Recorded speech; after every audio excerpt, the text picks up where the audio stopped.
intro makes me sound very old, Charles. Yeah, 15 years of umpiring. I haven't grown any grey hairs yet. Hopefully none to come anytime soon. Guys, I just want to start off with the law book. As Charles alluded to, the laws have been updated since the 1st of October 2022. But one thing that has stayed the same in the law book is the preamble. And the preamble speaks about the spirit of cricket. And I'm just going to read through that. And also I've got law books for all 4 of the teams. So after the meeting, you can collect one for each team. The spirit of cricket. Cricket owes much of its appeal and enjoyment to the fact that it should be played not only according to the laws, but also within the spirit of cricket. The major responsibility for ensuring fair play rests with the captains, but extends to all players, match officials, and, especially in junior cricket, teachers, coaches, and parents. Respect is central to the spirit of cricket. Respect your captain, teammates, opponents, and the authority of the umpires. I like that line. Play hard, but play fair. Accept the umpire's decision. Create a positive atmosphere by your own conduct and encourage others to do likewise. Show self-discipline even when things go against you. Congratulate the opposition on their success and enjoy those of your own team. Thank the officials and your opposition at the end of the match, whatever the result. Cricket is an exciting game that encourages leadership, friendship, and teamwork, which brings together people from different nationalities, cultures, and religions, especially when played within the spirit of cricket. Charles alluded to the fact that Western Province over the years has not only done well in terms of on-the-field performance, but also the behavior of Western Province teams. I've been involved in many tournaments, some of which Western Province won a final, some of which Western Province lost a final. Whatever the result, you guys have always carried yourselves well on and off the field. And I think it's important you continue that. There are notoriously some other associations, I won't mention any names, who give umpires trouble, who give tournament directors trouble. Thankfully, Western Province is not seen in that light, at least not that I've heard of, and it's up to you guys to carry on that great behavior. So, what I'm going to go through this evening is the age group tournaments playing conditions, as well as the bylaws, which include the protective equipment and the fast bowling directives. Guys, please ask questions at any time. I have highlighted quite a few things in green. Those are the most important things that I feel you need to take out of this. I have also emailed you all of this presentation, so you don't have to vigorously take notes. What's also important is the law changes that are most prominent in the game as we play it today are also highlighted in green. So I'll go through those. First I'm going to go through the bylaws, and then I'm going to go through the T20 playing conditions, and then I'm going to go through the 50 over playing conditions. Right.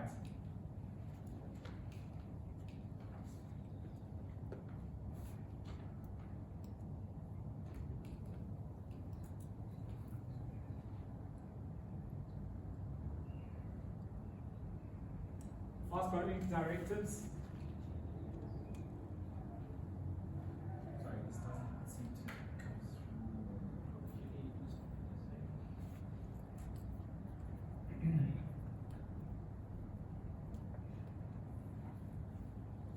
Okay, so you'll remember before we changed to under 16 and under 19, we used to have under 13, under 15, and under 17, and some under 18 tournaments.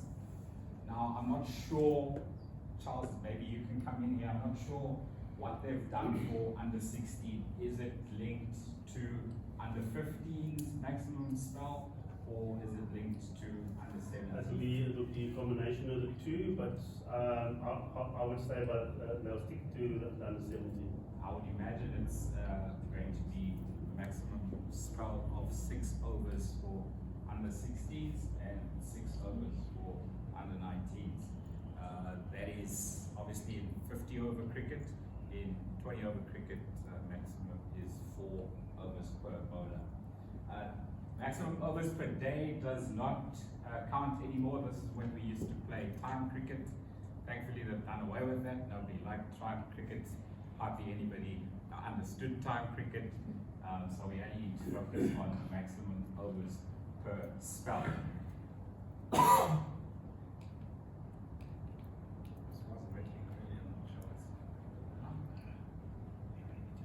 Protective equipment, very important. Player safety is always paramount in the game. Any close fielders within 3 meters in front of the wicket must wear a full helmet with a visor. Okay, so if you're fielding at short cover and you're within 3 meters, you must wear a helmet. If you're fielding at a normal short cover position, catching position 10 meters away from the bat, you don't need to wear a helmet. All batters, whether a spin bowler is bowling, whether a fast bowler is bowling, at all times need to wear a helmet with a visor. Okay? They don't specify, but those pads at the back are also very useful. If players can have those as well, the safer the better. Any batter arriving at the crease without wearing a full helmet shall constitute a refusal to play and shall be given out. Okay? Umpires are under the instruction to implement that rule strictly. They will say to the batter, go and get your helmet. If the batter refuses to go and get the helmet, then he or she shall be given out. Okay? It's even going to be recorded in the scorebook as retired out. Okay? So please guys, every batter coming onto bat, wear a helmet, simple as that. Even if there's 2 spinners operating? Even if there's 2 spinners operating. Especially in T20 cricket, a lot of fancy shots, sweeps, scoops can easily come off the top edge into a player's face. So whether spinners or fast bowlers bowling, helmets at all times worn by batters. Same goes with the wicketkeeper standing up to the stumps. Needs to wear a helmet with a visor. I've seen in the past wicketkeepers, I know Fufu Tsolekile wears a baseball visor. That was outlawed at tournaments in my days. Just check with the tournament umpire's manager if they're going to allow that or not. But I don't think it will be allowed, guys. A proper cricket helmet is to be worn, not a baseball visor. And there again, in the event of a wicketkeeper not wearing a helmet, the umpires will direct him or her to do so, and any time lost in this directive will be added to the end of the session. Of course, you'll see in the playing times you've got a certain amount of minutes to get through your overs. That will hurt you in terms of trying to get those overs in. Yes. Does that rule apply if you're standing for a pace bowler? If you're standing back, you don't have to wear a helmet, but if you're standing up to the stumps as a wicketkeeper, you need to wear a helmet. Whether you're standing for a spinner or you're standing for a fast bowler up to the stumps, wear a helmet. If you're, I think it doesn't mention how many meters you need to be back, but if you're not at the stumps, then you don't have to wear a helmet. Okay. But just add then with each in union got their own rules and stuff. In junior section from under 13 down, wicketkeeper must always have a helmet. Even when they're standing back. that. Yeah. Correct, I remember that. But that's only in the normal 16. But this what we're discussing here is what you have to apply at the national tournament you get to. Okay, let's look at girls under 16 and under 19 T20 playing conditions. Quite interesting. You are allowed to list 12 nominated players, but obviously only 11 can field at any given point in time. Any one of those 12s can bat or bowl, but again, you're limited to 11 batters. Okay, you are allowed rolling subs, so of those 12s, you can chop and change them as and when you wish. Umpires just need to be aware, and also the captain needs to be aware that there are a maximum of 11 players on the field at any point in time. Yes? If you do the rolling subs, is there a certain amount of time that that player has to come back again for rolling? If you, say for example, 11 players on the pitch, Yeah. rolling subs, is there a certain amount of time that that player that was substituted can be off the field? Or is it up to the coaches as well? How you manage your team? No, so just for this particular competition and these playing conditions, player can be off for 15, 20, 40 minutes, come back on and bowl immediately. Okay? They are considered a rolling sub. Very different, guys. If we'll go to the boys playing conditions later, where penalty time does. And the reason why they brought this in is to give more participation. So instead of the players sitting out the entire game, one can be a batter in this thing, one can be a bowler. So you can then switch it like that, so you're giving the people more opportunity. So less people sit out to. Makes sense. So your strategies and that is right. You play certain people, your best batsman can come in that should have sat out and stuff like that as well. There's a lot you can actually do if you understand this. Thanks, Charles. Times for your matches: 2 matches a day. Morning game, 9:45 start until 11:05. So that's 15 minutes to get in your 20 overs. That's 4 minutes and over. Your interval is 20 minutes, and your second session is also 80 minutes, so that you finish at 12:45. Decent amount of time between games. You probably have to travel to go to lunch somewhere at a central venue, so that gives you more than enough time to get to the lunch venue and then get to your second game. Second game, also same amount of time, 80 minutes per innings, 20 minutes per interval. What's important here is we've got 30 minutes of dry weather and light extra time. So that means that an afternoon game can start at 3 p.m. and you won't lose overs. Or a morning game can start at 10:15 and you won't lose overs. You can even reduce the interval. This is up to the tournament director to decide. You can reduce that interval from 20 minutes down to 10 minutes to essentially make up another 10 minutes. So in essence, if need be, you can have 40 minutes of extra time before having to reduce overs in a match.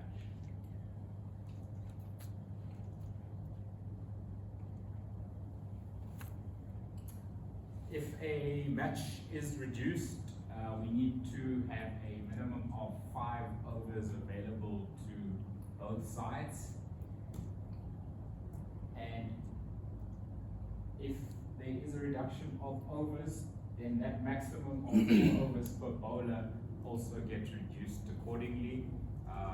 Each bowler can bowl a maximum of 1/5 of the innings.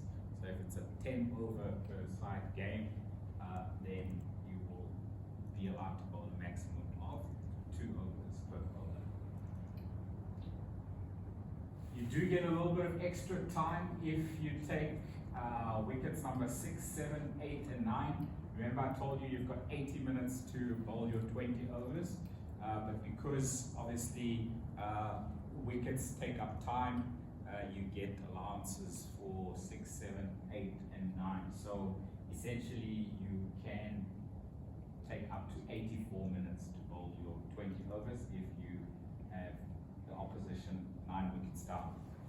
I have read through the code of conduct, and there is doesn't mention what the penalty is for slow over rates.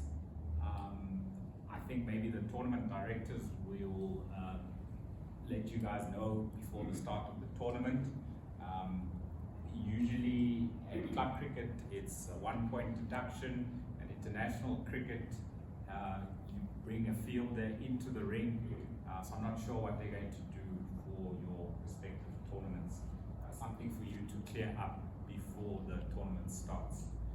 There's always a pre-tournament meeting with captains, coaches, and managers, with the tournament umpires, manager as well. So please clear that up. What the umpires will do is they will inform the captain every 4 overs if they are 1 minute up, 1 minute down, 2 minutes up, 2 minutes down, so that you've got enough time to react to your over rate if you're falling behind. Tom? Yeah. I just want to ask quickly, just last, I know that your 20th over is going to be bowled in the 80th minute, but the 20th over can be up to 5-6 minutes long. Yeah. As long as your 20th over starts in 80 minutes. As long as your 20th over starts, that's correct, yeah. If you know the rules well enough, then you can use the system to your advantage. Just to look at free hits, because there sometimes is confusion. When the free hit first came into play about 10 years ago now, there was only a free hit for front foot no balls. Now obviously it's a free hit for any no balls, and then no field changes are allowed unless a new batter is on strike. So if there was a wicket and the new batter is on strike, then yes, the next delivery you can on the free hit change the field. Or obviously if the non-striker is now the new striker, then you can change the field. If it's the same striker, you can change the field if the no ball was because of a fielding restriction violation. But what's important here is if you are going to bring in your third man, for example, you can't put him or her at square leg, okay? The fielder needs to come into the ring at the same line that they are in. So if you're bringing in your third man, then he or she will come to short third man, or even gully, that's fine, because that's in the same line. Okay, you can't bring in your long off and put him or her at mid-wicket. Okay. I've seen an umpire before give a batter out stumped off a free hit. That's why I always put it in the presentation. A batter cannot be stumped off a free hit, and batters should not be afraid to double step on a free hit. I know a lot of batters are worried about getting stumped off a free hit. As long as once he or she has missed the ball, they don't try and attempt a run, okay? Because then they can be run out.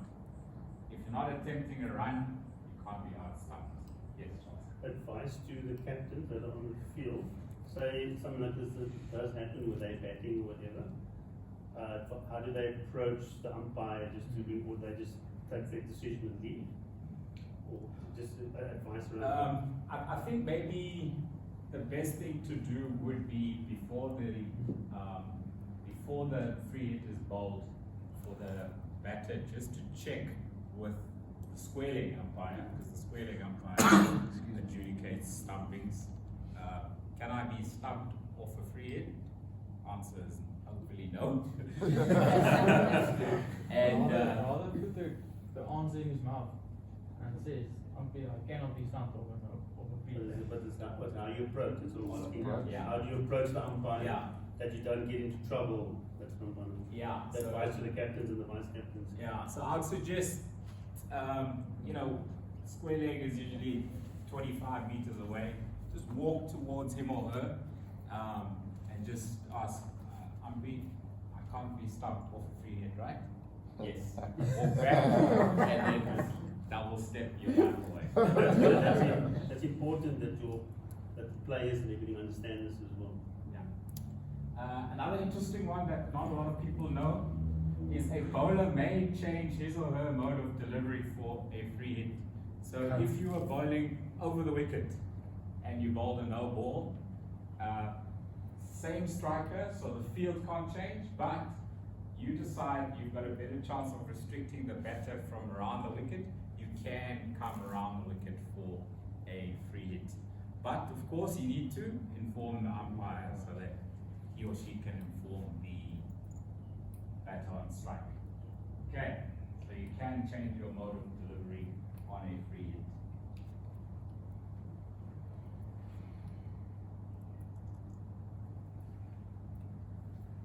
A few other T20 rules. First 6 overs are power play, maximum 2 fielders out.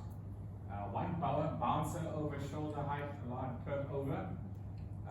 Just remember that if a bouncer goes over the head, it's a wide, but that is already 1 for the over. Okay. The perfect bouncer is above shoulder height but below the top of the head. That's going to be your 1 for the over. Umpires have also been told that if there has been 1 bouncer in the over and then a wicket falls, just to inform the incoming batter that there has been a bouncer in the over, so the batter is aware that the bowler probably shouldn't bowl another bouncer in the over. Just umpires, please also inform the bowler, like I didn't do in the T20 final. Otherwise they'll be peeved off if they bowl the second one, not having been told that they bowled 1 for the over. Full tosses are always interesting and difficult, especially in female cricket where there are a lot of looping deliveries that might dip. So the rule is the striker standing upright at the popping crease. Okay? If the ball is adjudicated by the square leg umpire to be above waist height at the popping crease with the striker standing upright. So obviously the striker doesn't always stand upright. And also the striker sometimes moves forward or backwards. So what we as umpires try and do is we try and find a benchmark off the field where we know that it's a stationary object. If the batter moves, we look at that object. Has the ball gone over that object or has it gone under that object? Or will it have gone over or under? It's especially difficult if the batter hits the ball a meter or 2 in front of the popping crease. So batters, especially if you're going to double step and the ball is above waist height when you hit it, please don't go looking and shouting at the square leg umpire wanting a no ball, because that ball was probably dipping and by the time it got to the popping crease, might have been below waist height, especially in female cricket.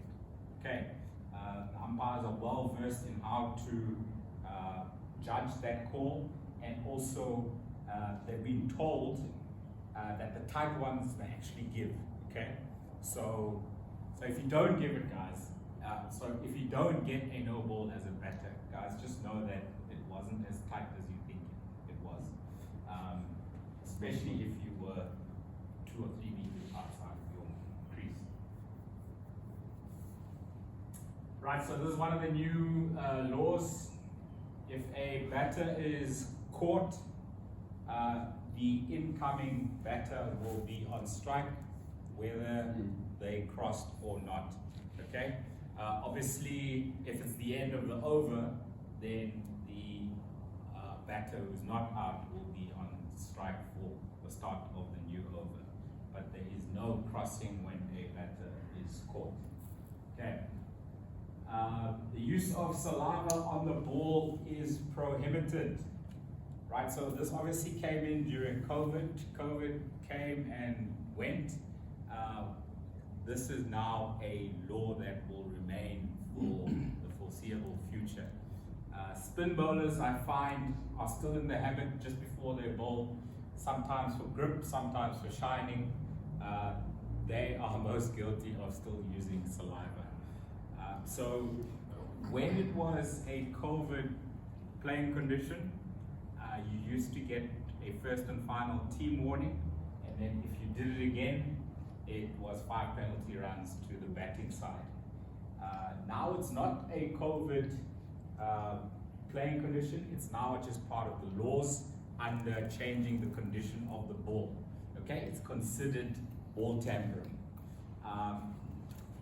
But we do understand that old habits die hard, and it's not really ball tampering, putting saliva on the ball.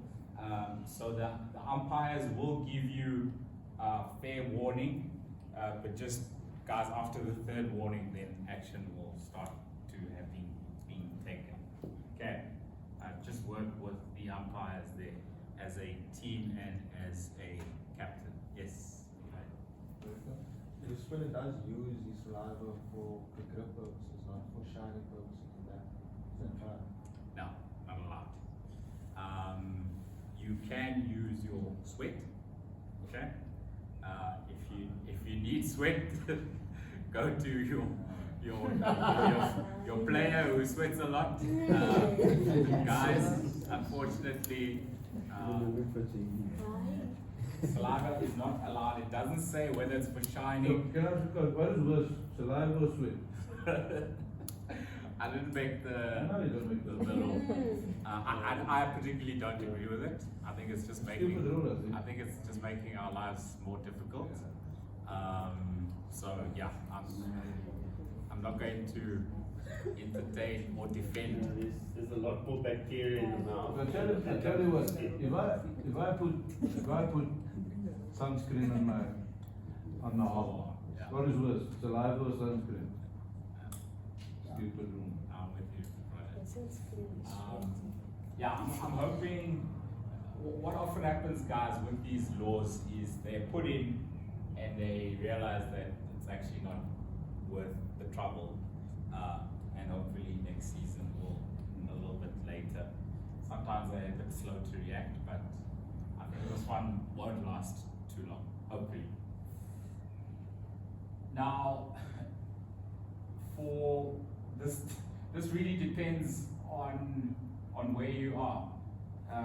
International cricket, the bowlers are giving their caps and their jerseys to the umpires again. For whatever reason, Cricket South Africa at our domestic level, we are still not taking caps. I'm not sure what. I didn't see anything in the tournament playing conditions about caps and jerseys, whether you're going to give them to the umpires or you're going to give them to your players. So please just clear that up. This is from our club cricket playing conditions. We are allowing bowlers and keepers to give umpires caps again. Just check at your pre-tournament meeting with the tournament director and the tournament umpires. Then we have the ever controversial man-cad. So the law hasn't changed on the man-cad. It's just been moved out of Law 41, which is unfair play, into Law 38, which is the run-out.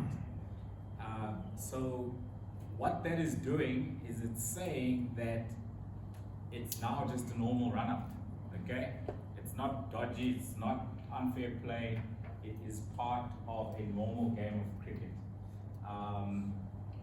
The onus is now on the non-striker to make sure that they remain in their crease until which point? The point of release, or the expected point of release by the bowler. Okay, so the way that the umpires are going to judge it, and I can guarantee you there's going to be a man can on one of these tournaments, because we're seeing it on TV, we're seeing it on social media, it's happening all around the world, and kids always do what they see on TV. So the way that the umpires are going to handle it is they're going to get together. The reason they need to get together is because the bowler's end umpire is not in the best position to see where the bowler was in his or her action, right? Whether the bowler has reached the point of release or the expected point of release before breaking the stumps. Okay, so the two umpires will come together. As the two umpires are coming together, that is the chance for the captain to, if they so wish, withdraw the appeal. Because it could be that your bowler is that annoying player in the team, but actually the spirit of the team is such that man-can is not something that you would normally do and want to do. So the captain is well within his or her right to withdraw the appeal, for any appeal, okay? But it's quite common with the man-can, because it's a controversial, still seen as a controversial mode of dismissal, for a captain to withdraw that appeal. And then that would also act as a warning to the batter. That warning is not required, okay? So if the captain does not withdraw the appeal, then the umpires will decide, was the bowler in his or her position release point or not. If before, then that's fine, and obviously the non-striker was out of his or her crease, then the appeal is valid and the batter will be given out, run out. But yeah, that 10 seconds before the umpires get together, that is your chance as a captain, if you so wish, to withdraw the appeal and tell your bowler to pipe down. Just a piece of advice from my side. I'm not a coach, haven't played at a great level, but I, as a non-striker, always used to watch the bowler bowl the ball out of the bowler's hand. Why? To help your partner to see what the bowler is bowling. So I never left my crease early. What I see nowadays is bowlers bowling this side, and the batters got their back to the bowler, leaving the crease. A lot of the time, they're not trying to gain an unfair advantage. It's just they're not looking and their timing is out, and they run out just because of ignorance or negligence, rather than trying to steal ground. Okay, so maybe just something to think about, and get your batters to actually watch the bowler release the ball before they leave the non-striker's crease. Okay. Concussion replacements have been in play now for a while. So the protocol there, guys, is any ball that hits the batter's helmet, the umpires need to call on the physio, and the physio needs to do a concussion test. I know it looks ridiculous when the ball just brushes the helmet and the player is not even shaken up, but protocol is safety first. Get the physio on, do the test. You will be given the time. It's not going to hurt your overrate. So please don't complain that the umpires are being pedantic about concussion tests. It's just protocol. The replacement player, if a player is found to be concussed or showing signs of concussion, where possible, needs to be a like-for-like replacement. So you've got 11 players and then 4 subs. So hopefully out of those 4 subs, you've got a bowler, you've got a batter, you've got a wicket keeper, you've got an all-rounder. If you don't have a like-for-like and you replace a batter with a all-rounder, that all-rounder would not be allowed to bowl because the player that he or she is replacing is a batter who would not normally have bowled. Okay, we don't particularly know your teams, but if I'm not mistaken, they are listed on your team sheets, not only the color of the player, but also the role that they play in the team. So we will know, now umpires should know from that list. Yes. So if you substitute an all-rounder with a batter, what does it say for if it's my turn to bowl? So you are now, the all-rounder's off and the batter is in. Yes. So if the batter wants to try and bowl, they are more than welcome to try and bowl. If they don't bowl well, that's too bad. And of course they don't have to bowl, okay? So yeah, up to you as a captain how you use your replacement. It just cannot be used more than the original player would normally play. I'll give you an example. If a bowler, fast bowler or spin bowler, doesn't matter. If a bowler is replaced by another bowler, but the bowler who's being replaced has already bowled their 4 overs in a T20, the replacement bowler can't bowl any overs because the player that they are replacing has already bowled the full allocation of overs. Okay.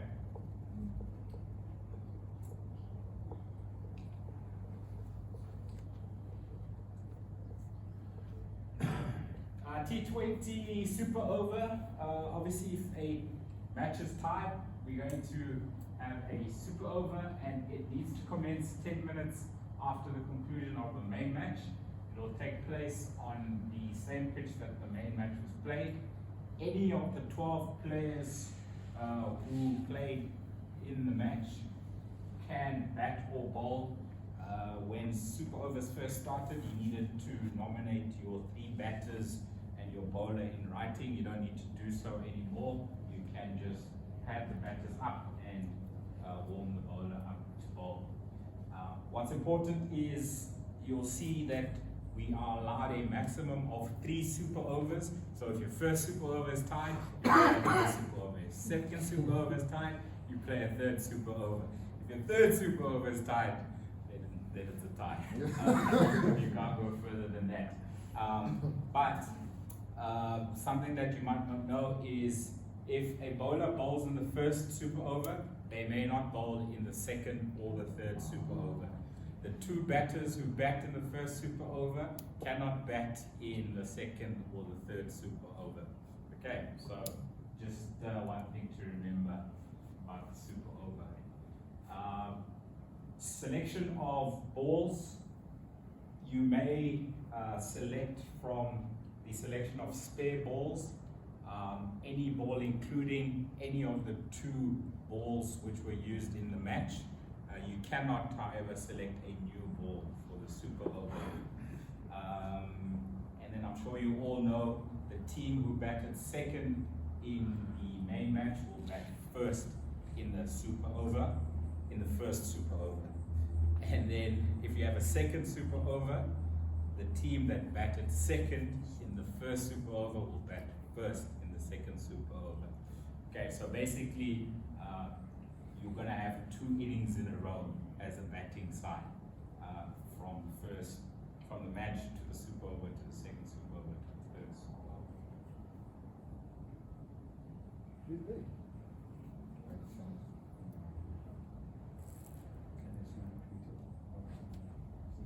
reduced overs calculations, I did mention it that we've got 30 minutes extra time.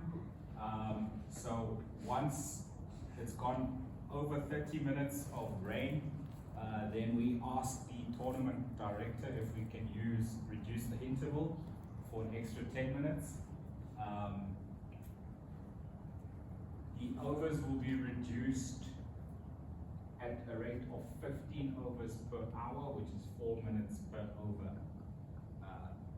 For any time lost more than 30 or 40 minutes. Umpires have got calculation sheets, which they are well versed at using to calculate the overs.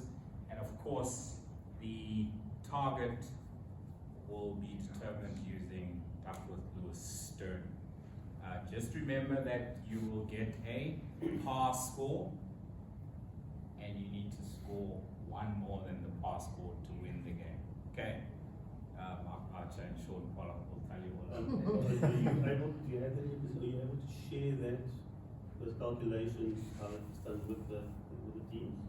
So it becomes quite important if they got it ahead of time and there is rain out. They can determine strategic-wise which bowlers are going to bowl where, which they're going to do, and also actually understand that the captains understand exactly what is expected from them. So they don't just go on asking somebody, they actually have that ahead of time. So the calculation sheet, what the umpires will use? They are in the playing conditions. Okay, are they in there? It's an appendix right at the end. Okay, so. You need a little bit of practice to know how to use them though. They're pretty self-explanatory, but it would take me a good hour just to go through. So you guys, the head coaches, have you received the playing conditions yet? Okay, I'll email you now, and I'm talking about the actual playing conditions. Yeah. Have you got that for the CSA center? Yeah, I've got, Okay, because I can just send it out again to you people. might as well send it to these guys behind me. Okay, cool. So Charles, what I am doing for the Western Province umpire is going to Kamajola week. Yes. Is I've set out a test of 20 questions, and 3 of them include calculations. I'm going to do a memo for them. Okay. So I'll just send you that If you memo. like, as just well. share it with these guys, because the more educated they are, the better. Yeah. Just a quick one. I remember in the semi-pro teams, we used to get that for the one-day teams, the sheet with the Duckworth Lewis. Yes. That is what Charles is talking about. Yes. So the Duckworth-Lewis printout Yeah. should be given to all Normally get it teams from every game, huh? at the interval. Yes. So at lunchtime, whether there's rain or not, they will be printed out to show you what the par score is after every So over. it's basically important then that the head coach, assistant coaches, one of the two, Yes. gets that Yeah. during every interval. They will. So they can plan and schedule. Because it becomes quite an issue when in a panic, Yes. you don't really know what you're Yes. playing towards. Yeah. So they can basically, that the coaches with the captains and the team can have a proper strategy Yeah. how to actually go about it. Yeah. Instead of just going to play and then finding out that. No, sure. Unwritten rule is after a rain break, you should never go onto the field without a new set of Duckworth-Lewis. Because what happens is you get your Duckworth-Lewis sheets at the lunch break, but then if it rains during the second innings, and then the umpires tell you you're going to start at 3 p.m. again, then that Duckworth-Lewis sheet needs to change. And that's where, thanks Roger, that's where Charles, the guys need a new sheet to be able to strategize the new target with reduced overs. So the umpires will inform the scorers how many overs the match has been reduced to. The scorers will type in all the details into the Duckworth-Lewis Stern system, and it will churn out new targets. What's the question? Where are these weeks for the girls under 16 and under 19? East London. Under 19 years. Paso. In Bloem, rain, trust me. Yeah. We've rain this time of the year, maybe. East London as well. East London too. Always rain there this Rains. time of the year. Yeah. But it's important that you have a strategy, that you don't Seriously, demoralize your that's team, and you have a thing to play towards. I'm sorry, my brother. Yeah, so what you'll do is, as soon as it stops raining, umpires will go out and do an inspection, And I always tell the umpires, while it's raining, they need to do calculations to say, okay, if we can go on at 3 p.m., then this is how many overs will be left. If we go on at 3:15, this is how many overs will be left. If we go on at 3:30, this is how many overs will be left. So as soon as they say, okay, we're going to start at 3:30, then they will have all the overs, how many, what's the power play changed to, how many overs per bowler, etc. As soon as they give you that information and they give that information to the scorers, then the scorers in the next 5-10 minutes should provide you with Duckworth Lewis revised sheets. That's the order of events. Usually more chaotic than I've just mentioned. Okay, so that's the T20s. Next we're going to go over to the 50 over playing conditions, and this is specifically for the boys. Are the girls also playing 50 over matches? Okay. Apologies, I haven't got those on my presentation. What I'll do is I'll add, I think their power plays are different. I know in senior women's provincial, the power plays are different, so I'm not sure about the girls. Apologies guys, I will put those as well on here and forward you a completed presentation. So this is the boys playing conditions, under 16 and under 19. Your innings are 3 hours and 15 minutes, separated by a 45-minute interval. Apologies, not 40. Again, you'll probably need to travel to go to your lunch venues, and if there is rain about, you do have 30 minutes extra time, but you can also reduce the interval from 45 minutes down to 30 minutes. That is at the discretion of the tournament umpires manager and the tournament director. 3 hours 15 minutes equates to around 16 overs an hour. So that's a little bit faster than the 15 overs an hour that we are used to. So guys, pace of play is very important. You do only have one drinks break. Normally your drinks break is 5 minutes, but I worked out the times, and 16 overs an hour times 3 hours is 48 overs, and then another 2 overs at the rate of 3 minutes and 45 seconds in an over gives you 3 hours, 7.5 minutes. So you've got 5 minutes for drinks, and you've got another 2.5 minutes which are not really allocated anyway. So it's a little bit less than 16 overs to the hour, but the umpires will update you on the over rate based on 16 overs an hour. Yes. In terms of that drinks break there, I know it's different to, how you go. Is that negotiable with the umpires? Can they decide on the day to drinks break? So if Like in normal 17 and 30 or 32.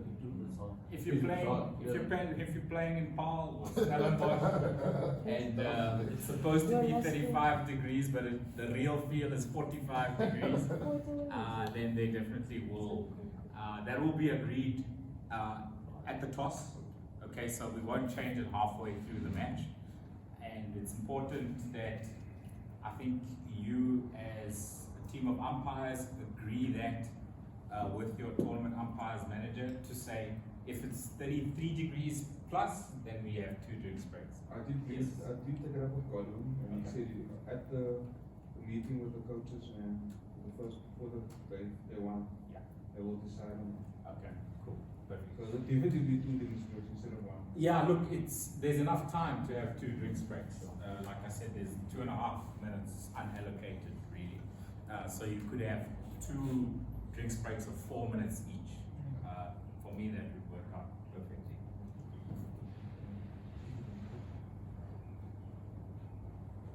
And yeah, I mentioned that the interval can be reduced by up to 15 minutes down to 20 minutes. Down to 30 minutes to reduce if you've lost time.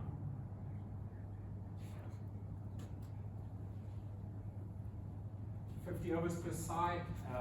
In a reduced match, you can go down to 20 overs per side to constitute a result. Obviously, maximum 10 overs per bowler in a 50 over match. You allow 2 short pitch deliveries in an over. Again, free hit for all, no balls. And I'm repeating from the previous playing conditions. No field changes on free hits for the same striker except to correct the fielding restriction violation. Yes, Actually, one short pitch for the over. for 50 over competition. Yeah. Really? In open season, it's one. Okay, thanks, Armin. That's news to me, guys. Please note, only one short pitch delivery allowed in a 50 over match. So, Mikhail doesn't have to worry about his full shot anymore.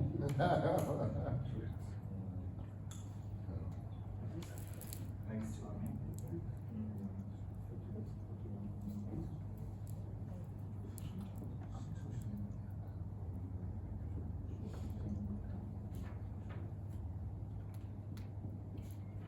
Okay, again, batter cannot be stumped off the free hit, and the bowler may change his or her mode of delivery for it.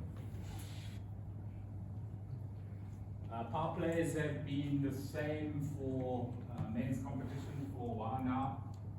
Overs 1 to 10, maximum 2 out. Overs 11 to 40, maximum 4 out. And power play 3, maximum 5 out. Okay, that's pretty straightforward. And obviously, if you get that wrong, umpires will call and signal no ball. What the umpires have been told to do is they are not allowed to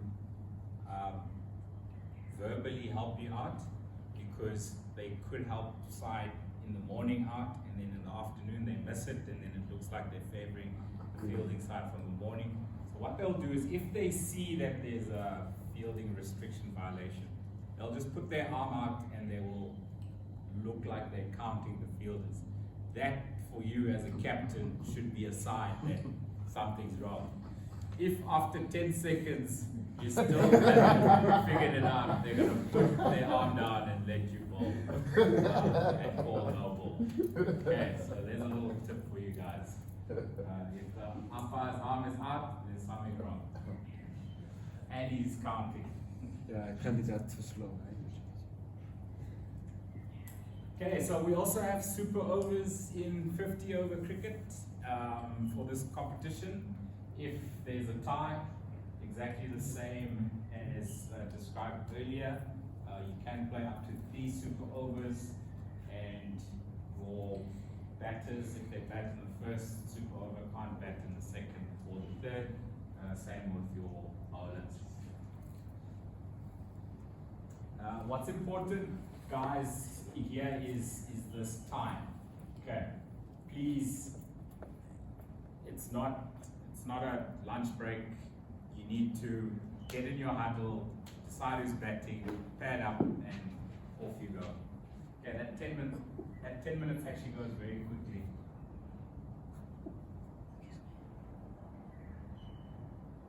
Reduction of overs, again, there's calculation sheets, and we've got 30 minutes extra time, and we've got another 15 minutes that can be used by reducing the interval if the tournament director agrees.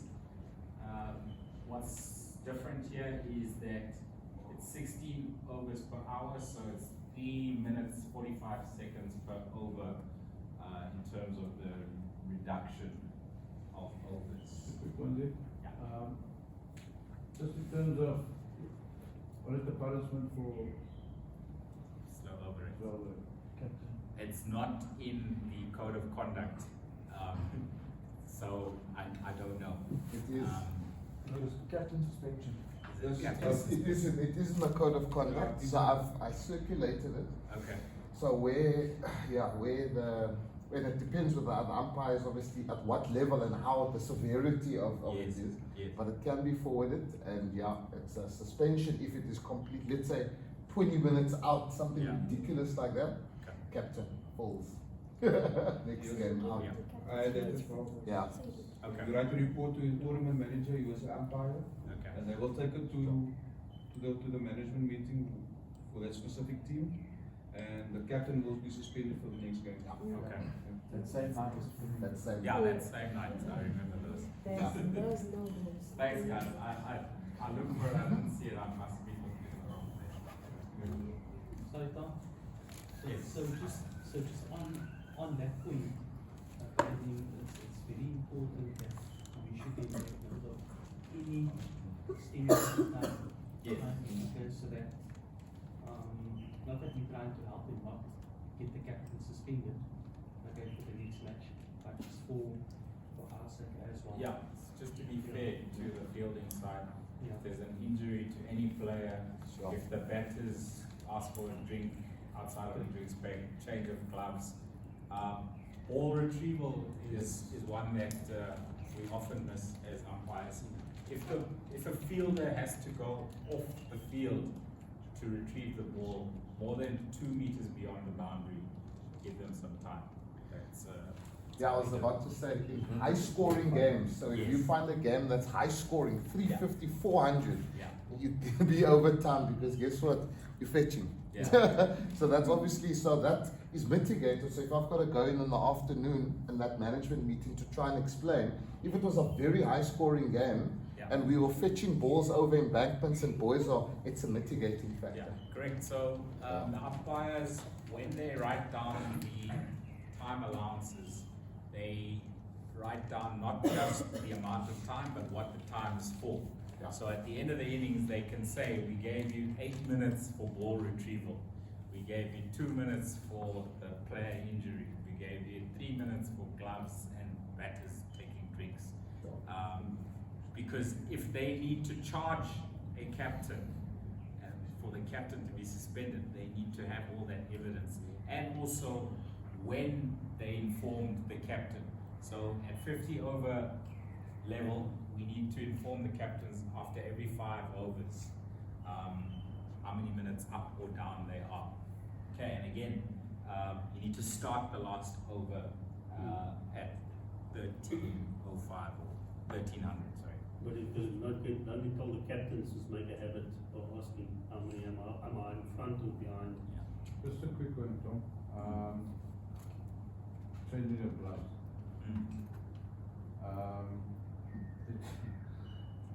Is that the responsibility of the batters? Are you stopping them? Because coaches like to send them messages. Yeah, so what we do is, if the batter hasn't asked for gloves, and whether they've asked, if they haven't asked the fielding captain or the umpires, and we see a 12th man running on, we chase the 12th man off. You have to Okay. ask first. They need to ask somebody. So you need to then train the players to ask. Yeah. To have some signal to ask. So for instance, the umpires will get to remind us about time during our overs. Yeah. So for instance, the first time check is like at 30 overs to tell us. So for example, at the end, could we use that as an excuse tonight when we go to the hearing? Can we use that as an excuse? Yeah, I can tell you now, they won't even take you to a hearing if they only started telling you the over rate after 30 overs. Okay. Those umpires will be crapped on from a dizzy height because they haven't done their job. But you as a captain can also ask the umpires for an over rate update. Nothing stops you at any time. It's just, in terms of their calculations, it's just easier if they do it every 5 overs. But in fact, with this particular over rate, it's actually easier every 4 overs, because every 4 overs is 15 minutes. Every 8 overs is half an hour. Every 16 overs is an hour. So yeah, every 4 overs, please.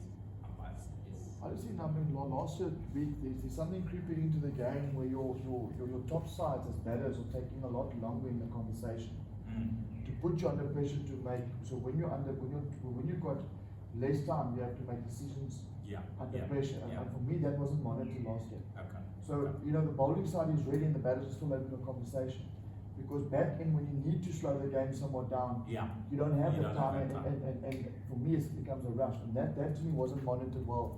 Last year we brought it up in that Gauteng game, but it's a tactic now by side to force you to make poor decisions under pressure back in, which is where you front end you want to make your time up. So if you do it in the back end, you've got time. Good point. And I think the umpires need to be aware of that and discuss it in your umpires meeting before the tournament. As soon as the bowling side is ready, fielding side is ready, just say to the batters, bowlers ready. And if they keep repeatedly doing it, remember you can nail them 5 penalty runs for time wasting. And also give that time as an allowance to the fielding side. Okay, that's the process that should be followed.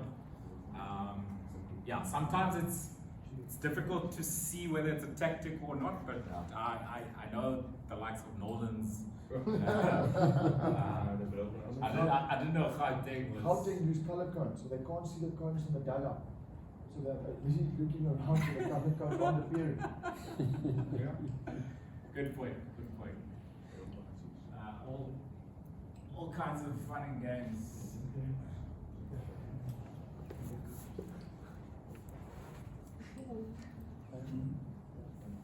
Penalty time. If a fielder is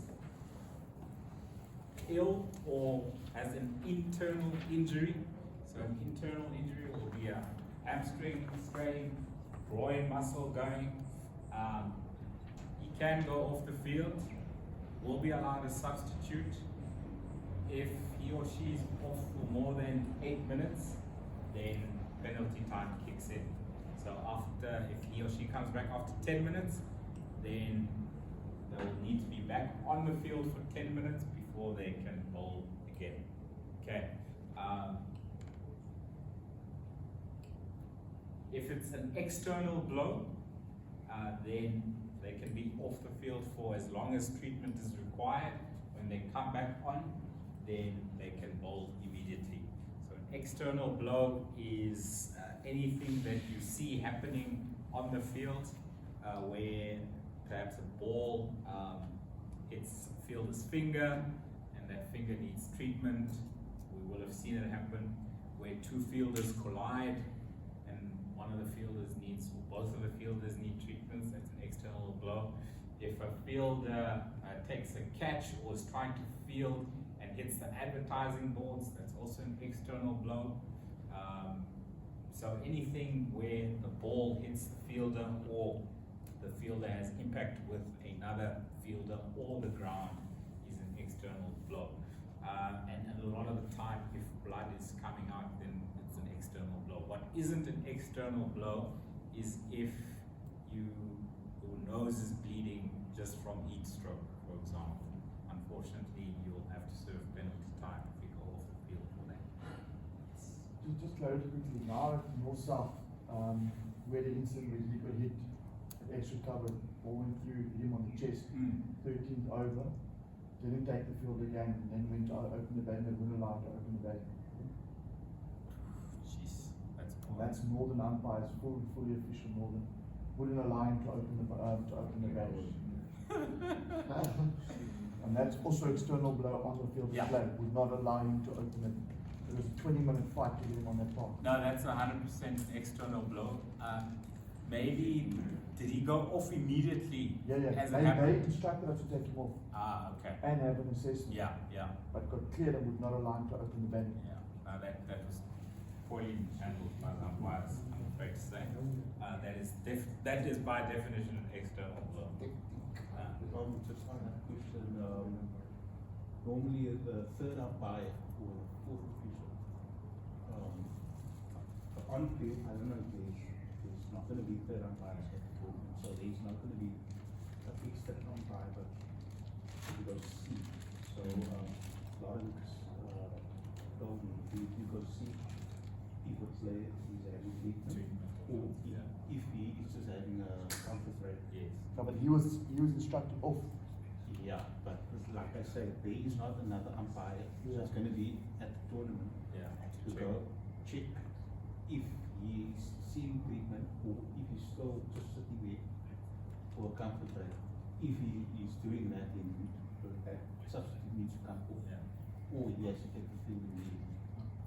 Yeah, look, I mean, I think that's a bit separate to the incident that was mentioned here.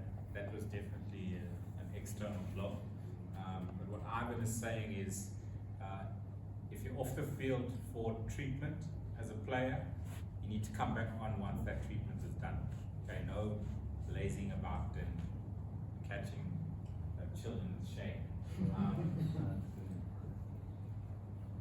We might not have a third umpire to monitor it, but you can see if a guy is on the edge of the field doing nothing.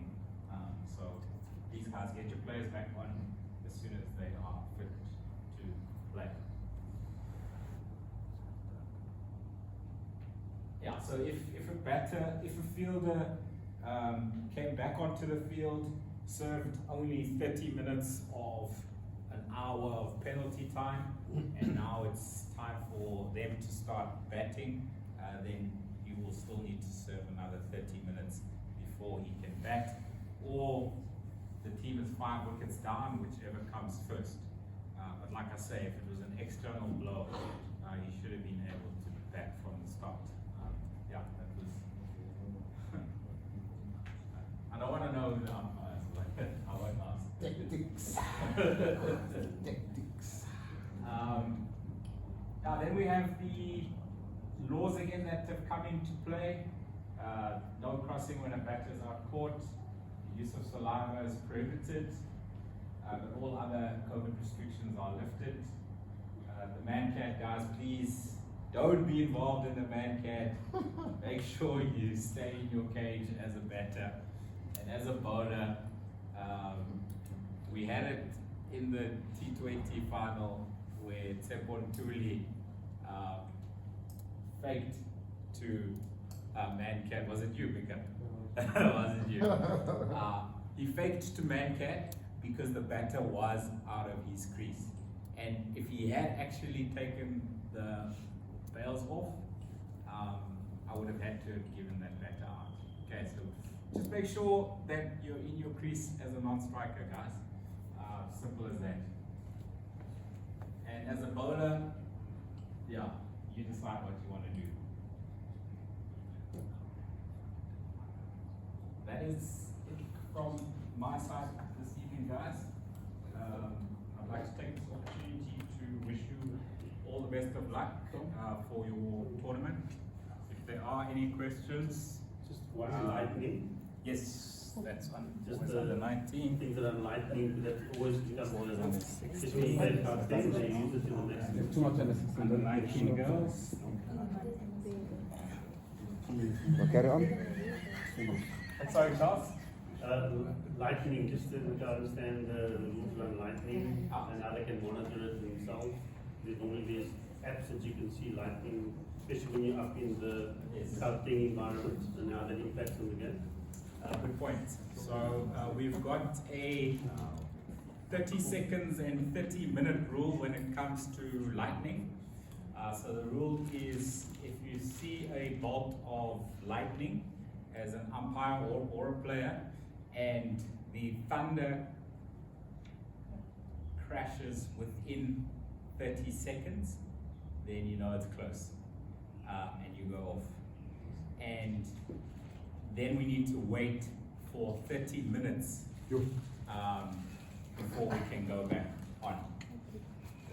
There's an app called Weatherbug, and it shows how close satellite visuals show how close lightning strikes are to your field, and we go with 30 kilometers. If the lightning is now further than 30 kilometers, then we can go back. So it's either 30 minutes since the last thunder that you hear, lightning bolt and thunder that you hear, or if there are no lightning within 30 kilometers, then you can go back.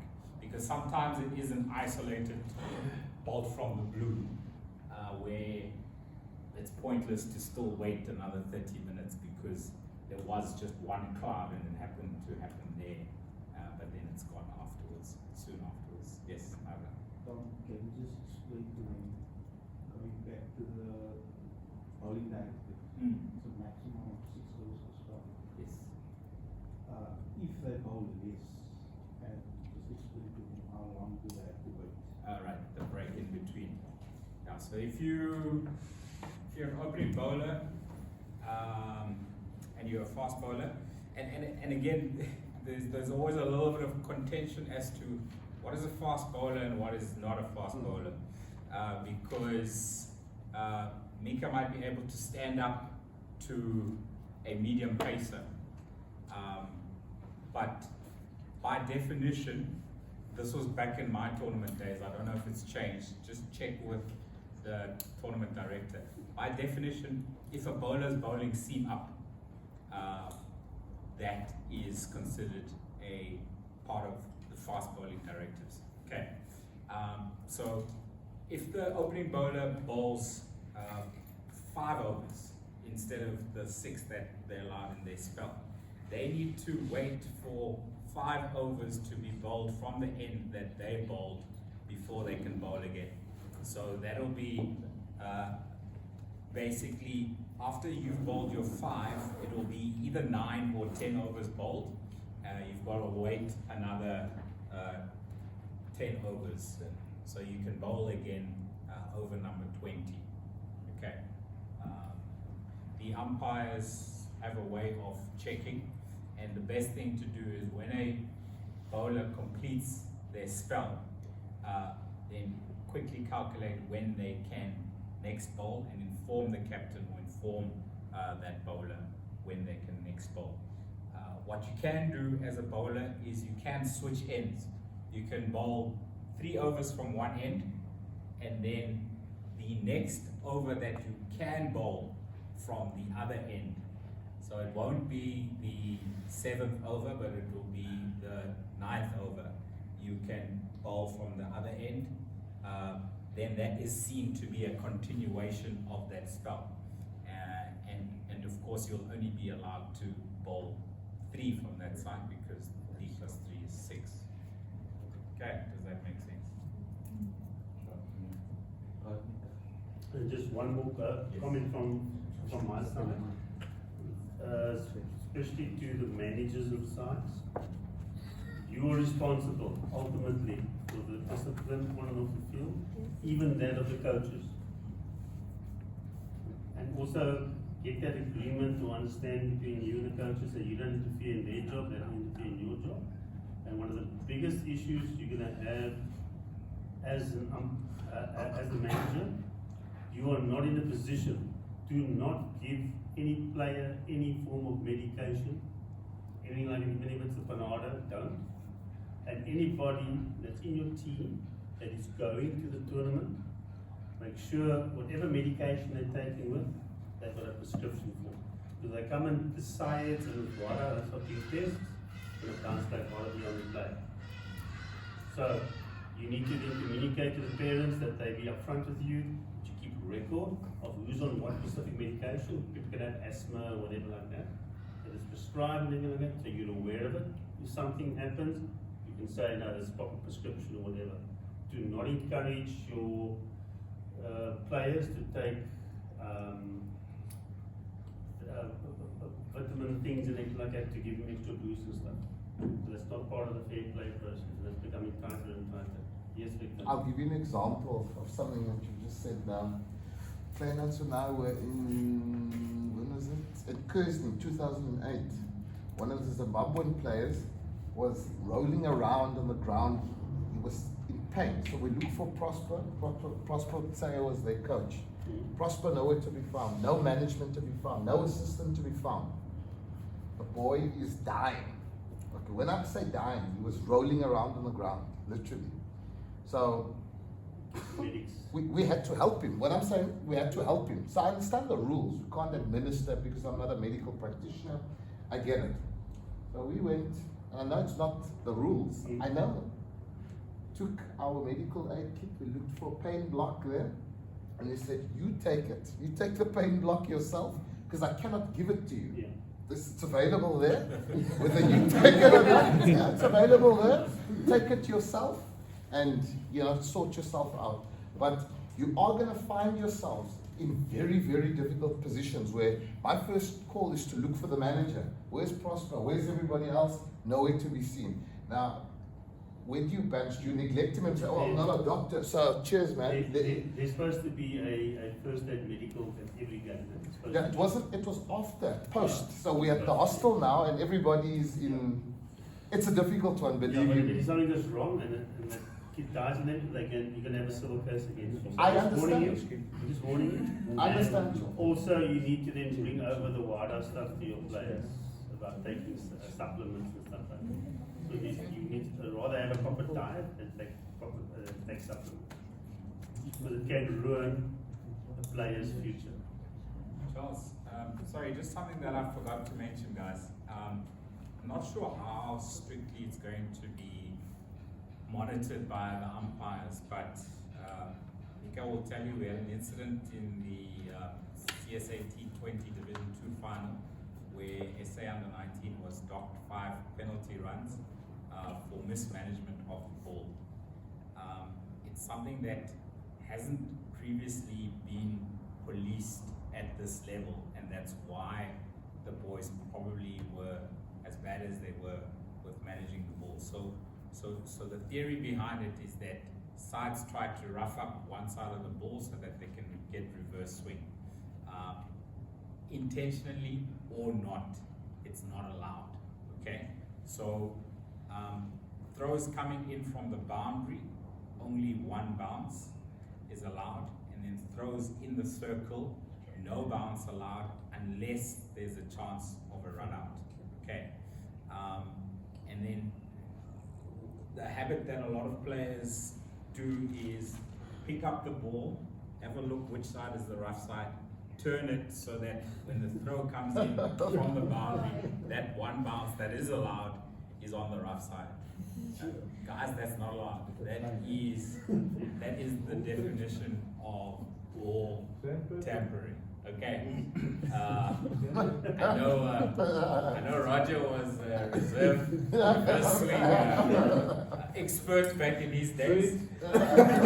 Not sure how he did it, but please, guys. We issue the guys with bottle tops. You don't want to be the next Bancroft caught with sandpaper in his pants. Yeah, just play the game clean, play it fair. You're all good enough. Western Province historically has been one of the best teams at all the tournaments. You're all good enough to win playing fairly. Okay. Yeah, we don't want to make examples of you. Was that a question? No. Thank you. Thank you.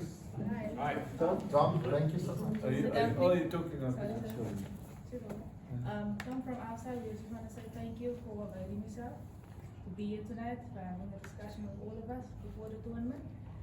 Especially, I think this will be very helpful for the players going up into the tournament, and knowing that the open line communication is there for us to have with the umpires on and off the field. So, really, thank you very much for having us.